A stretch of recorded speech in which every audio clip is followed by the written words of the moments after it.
विशाखा जमुना पार railway station की ओर लगभग आधी रात के समय पटरियों पर भाग रही थी। वह घायल हालात में थी। उसके चेहरे की हवाइयां उड़ी हुई थी।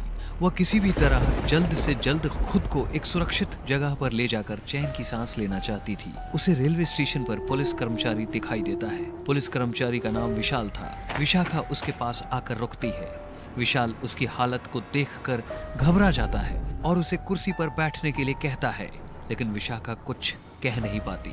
इससे पहले उसकी मौत हो गई। अब सवाल ये था कि वह इतनी रात गए घायल हालात में इस तरह पटरी के ऊपर भागते हुए पुलिस के पास क्यों आई और आते ही दम क्यों तोड़ दिया। कहीं कोई अनहोनी तो नहीं हो रही, कहीं कुछ गलत तो नहीं हो रहा। पुलिस इंस्पेक्टर विशाल असमंजस में पड़ चुका था। अपने साथियों को बुलाकर आपस में बातचीत करता है। मुझे समझ नहीं आ रहा कि ये औरत है कौन। क्या इसे हमारी मदद की जरूरत है? आखिर यह किस खतरे का संकेत है?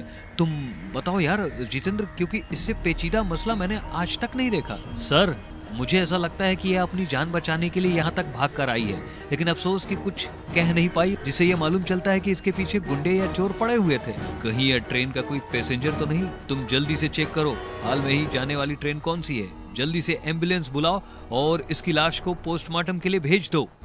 Yes sir. ट्रेन का ड्राइवर रवि ट्रेन की रफ्तार को दुगना कर चुका था।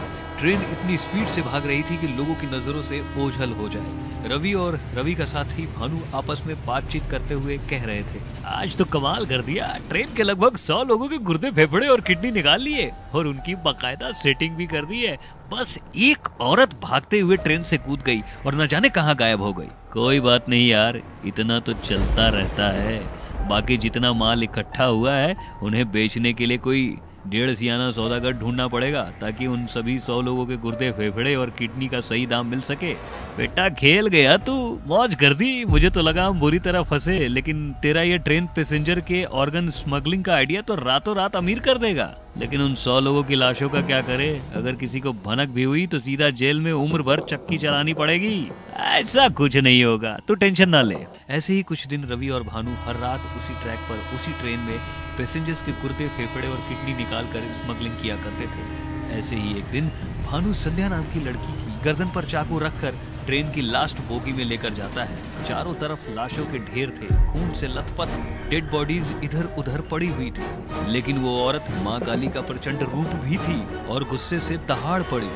अरे ओ पापी, तुझे तो नरक में भी जगह नहीं मिलेगी। तूने कितने मासूम लोगों की जान ली है और उनके शरीर के अंगों को चंद रुपयों के लिए बेच दिया। तुझे तेरी माँ भी कोसती होगी कि अपनी कोख से किस हैवान को जन्म दिया है मैंने। तेरी इतनी हिम्मत कि तूने मुझे हैवान कहा? रुक, अभी तेरी बोलती बंद करता हूँ। अरे तू क्या मेरी बोलती बंद करेगा? तुझे तो मैं। संध्या इतना बोलकर काली माँ का प्रचंड रूप ले लेती है और उसका सिर धड़ से अलग कर देती है। वहाँ जितनी भी लाशें इधर उधर पड़ी हुई थी उन्हें अपनी शक्तियों से जिंदा इंसान बना देती है। ट्रेन ड्राइवर रवि को कुछ गलत होने का एहसास हुआ। वह भानु की बोगी में आता है, लेकिन वहाँ भानु मरा पड़ा था और सभी लोग जिंदा और स्वस्थ हालत में थे। संध्या की नजर जैसे ही रवि पर पड़ती है वह बौखला जाता है। वह उसका भी वही हश्र करती है जो हाल उसने भानु का किया था। कुछ ही देर में सब कुछ ठीक हो जाता है। ट्रेन ड्राइवर रवि के मर जाने के बाद संध्या खुद ट्रेन चलाने लगती है और सुबह होते ही वह कहीं गायब हो जाती है। सभी लोगों के मुख पर संध्या का नाम रटा हुआ था। मीडिया वाले संध्या की खबर न्यूज चैनल पर पेश कर रहे थे। यह न्यूज इंस्पेक्टर विशाल और जितेंद्र को भी मालूम चली। वो दोनों दंग रह गए। आखिर ये किस देवी का रूप है जिस केस को हम इतने दिनों से सुलझा नहीं पा रहे हैं? उस लड़की ने एक ही रात में सब कुछ ठीक कर दिया। वह कोई आम लड़की नहीं हो सकती, जरूर ही कोई इच्छा शक्ति का प्रतीक है। कि तभी उनके सामने संध्या का चेहरा न्यूज चैनल पर नजर आता है।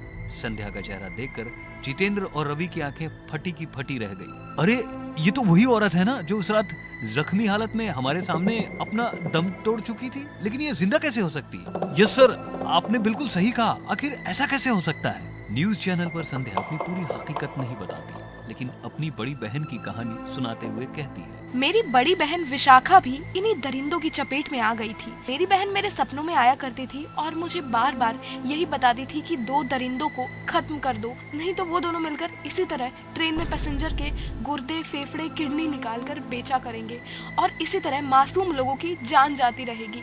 मुझे ये सपने बार बार आया करते थे, जिसकी वजह से मेरे अंदर एक बदले की आग का जन्म हुआ और इस तरह मैंने उन 2 राक्षसों का खात्मा कर दिया। संध्या की कहानी सुनकर रवि और जितेंद्र उस दिव्य शक्ति को सल्यूट करते हैं।